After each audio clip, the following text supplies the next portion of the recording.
Bismillahirrahmanirrahim. Assalamualaikum warahmatullahi wabarakatuh. Rabbi shrah li sadri wa yassir li amri wahlul 'uqdatam min lisani yafqahu qawli. Merasa sulit dalam menciptakan suasana hati yang damai, sulit bertumbuh dalam bisnis, karir, ataupun dalam membangun keluarga yang harmonis. Perlu rasanya saya membahas mengenai bagaimana mengelola ruang batin agar kita mampu bertumbuh dalam hal apapun. Semoga dengan ilmu yang saya sampaikan bisa menjadi wasilah untuk bertumbuh, menjadi hamba yang lebih baik, dan terus menjadi lebih baik dari waktu ke waktu. Kita akan bersama-sama mengupas beberapa kaidah-kaidah penting dalam hidup untuk menemukan kebahagiaan, kedamaian, menemukan motivasi, inspirasi, dan pada akhirnya kita bersama-sama menggapai puncak pencapaian. Hidup ini singkat, teman-teman.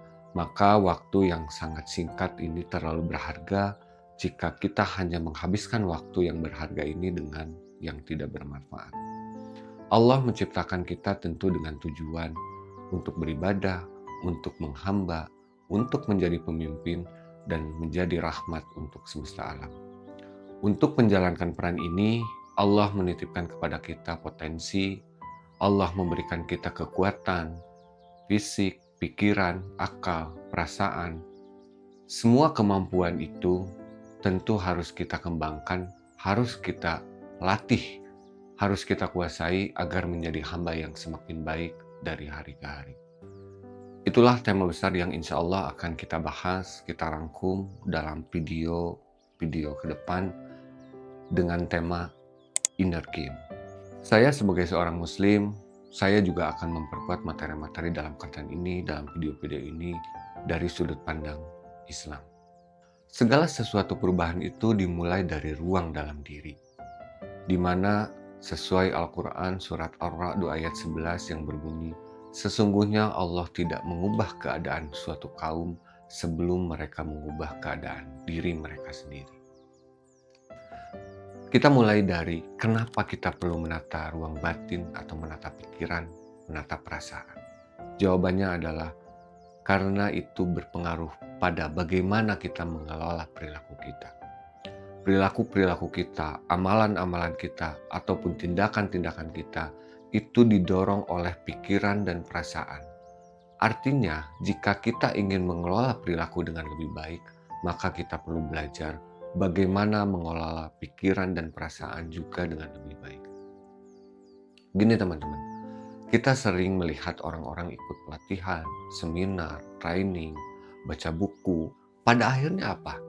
Dia ingin merubah hasil dalam hidupnya, merubah nasib, merubah keadaan. Tapi perubahan itu akan sulit terjadi apabila kita tidak memahami bagaimana cara kerja pikiran dan bagaimana cara kerja perasaan. Kenapa bisa begitu? Karena hambatan terbesar itu adanya di dalam, bukan di luar. Saya kasih contoh. Ada seorang yang ingin jadi YouTuber misalnya, tetapi tidak pernah dia memulai bikin konten, bikin video. Kira-kira apa hambatannya? Apa karena tidak punya HP? Atau tidak punya akun? Atau tidak punya ide konten, atau nggak punya materi pembahasan sama sekali? Bukan, teman-teman. Yang membuat seseorang itu tidak memulai, padahal cita-citanya ingin jadi YouTuber terkenal, ingin punya jutaan subscriber misalnya, itu adalah pikiran dan perasaan. Ada yang menghambat dalam diri, misalnya, emang saya siapa? Siapa yang akan mendengarkan video-video saya? Terus kalau jelek gimana? Nah, itu hambatannya ada di dalam, bukan di luar. Contoh lagi, ingin memulai bisnis, tapi tidak pernah memulai bisnis itu. Padahal cara jualan sudah dia pelajari, produknya ada, ikutan kelas internet marketing, tapi nggak mulai-mulai juga. Hambatannya di mana? Hambatannya di dalam. Takut gagal lah, takut dikucilkan lah, takut bangkrut, dan lain-lain. Semua alasan pembenaran. Atau ada satu lagi, misalnya kita ingin rutin membaca Al-Quran, minimal 1 hari 10 ayat misalnya. Tapi kok susah banget ya? Hambatannya di mana? Di dalam, teman-teman. Sok sibuk lah, tidak ada waktu lah, merasa belum lancar. Takut banyak yang salah karena akan merubah arti. Nah, itu adalah semua pembenaran. Dan sekali lagi, hambatannya itu dari dalam, bukan dari luar. Maka saya tegaskan lagi, kenapa mengelola ruang batin itu penting? Karena sebagian besar rintangan-rintangan di dalam hidup kita itu bukan di luar, tapi di dalam. Saat kita mampu mengelola ruang batin, maka kita akan merespon dengan tepat sehingga itu akan berpengaruh pada hasil akhir.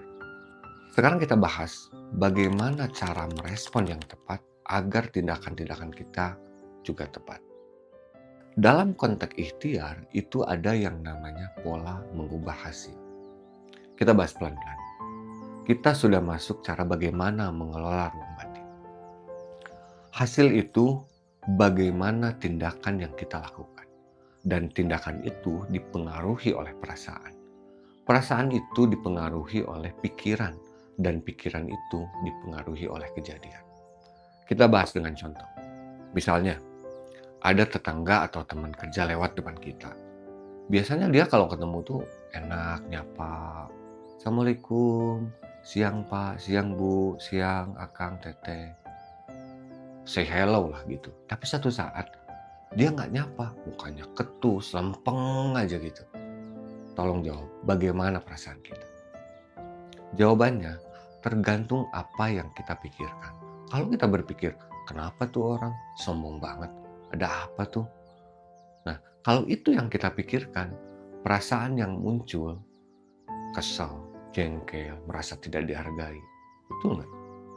Tapi, jika kita memilih pikiran yang lain, ya mungkin dia lagi buru-buru, ada urusan mendadak, lagi banyak pikiran, mungkin ada yang memang benar-benar urgent gitu kan ya. Maka kalau kita memikirkan itu, beda nggak rasanya? Tenang, husnudon, santai aja lah, nanti juga dia nanya lagi. Mungkin dia lagi buru-buru. Jadi kesimpulannya, kejadian itu tidak langsung mempengaruhi perasaan, tapi melalui pikiran dulu. Kita akan masuk ke pondasi utama menata ruang batin, atau yang disebut inner game. Sebelum saya lanjut, saya mau ucapkan terima kasih banyak yang sebesar-besarnya kepada guru saya yang sangat luar biasa, Coach Sonia Bikim, dan teman-teman di Inner Game Life Coach Academy, teman-teman di PPA Institute. Karena tanpa ilmu dari mereka, tanpa sharing dari teman-teman, saya tidak akan bisa berbagi dengan teman-teman di video. Semoga ilmu-ilmu dari guru-guru saya, dari guru-guru kita semua bisa jadi amal kebaikan yang membawa rahmat Allah Subhanahu wa Ta'ala dan menjadi jalan surganya Allah. Amin ya Allah ya Rabbal Alamin. Ada 7 kaidah yang sangat penting untuk memulai menata pikiran dan perasaan. Kita bahas satu persatu.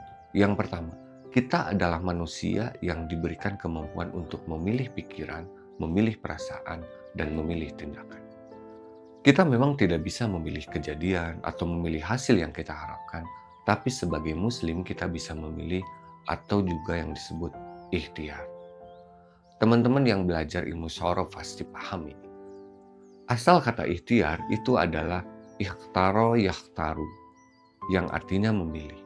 Kata ini juga merupakan turunan akar kata yang sama dengan khair, yaitu kebaikan. Jadi ikhtiar itu dapat didefinisikan sebagai kemampuan memilih yang terbaik, memilih usaha yang terbaik. Tapi kadang-kadang kita tidak sadar dengan kemampuan ini, sehingga di-bypass tuh langsung ke perasaan. Akhirnya perasaan yang bergejolak. Ingat teman-teman, perasaan itu akan mempengaruhi tindakan, dan tindakan itu akan mempengaruhi hasil. Itu yang pertama. Kaidah yang kedua yaitu kejadian atau situasi itu tidak sama dengan pikiran. Artinya, bukan kejadiannya yang mempengaruhi perasaan kita, melainkan apa yang kita pikirkan tentang kejadian itulah yang akan mempengaruhi perasaan kita. Jadi, kalau kita ingin mengelola ruang batin ini dengan lebih baik, kita perlu pahami dulu bahwa kejadian itu tidak sama dengan pikiran. Kejadian itu di luar diri kita. Nanti akan saya bahas di video lain tentang memahami peta kendali.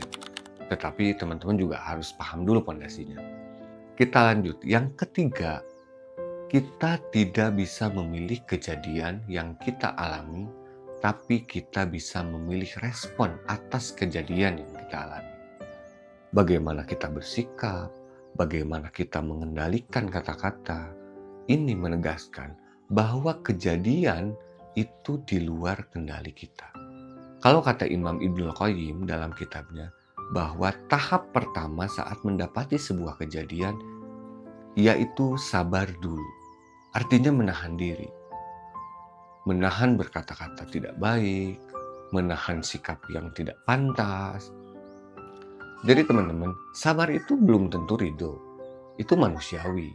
Tapi jangan reaktif juga. Jeda dulu agar kita bisa memilih pikiran sehingga perasaan dan tindakan kita itu ada di versi yang terbaik. Kaidah yang keempat teman-teman, untuk mengubah hasil kita perlu mengubah perilaku. Untuk mengubah perilaku kita perlu mengubah perasaan.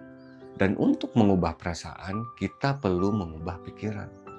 Jadi sesuai yang sudah saya sampaikan di awal, bahwa memang untuk mengelola ruang batin ini perlu latihan yang terus-menerus agar kita bisa mengendalikan pikiran.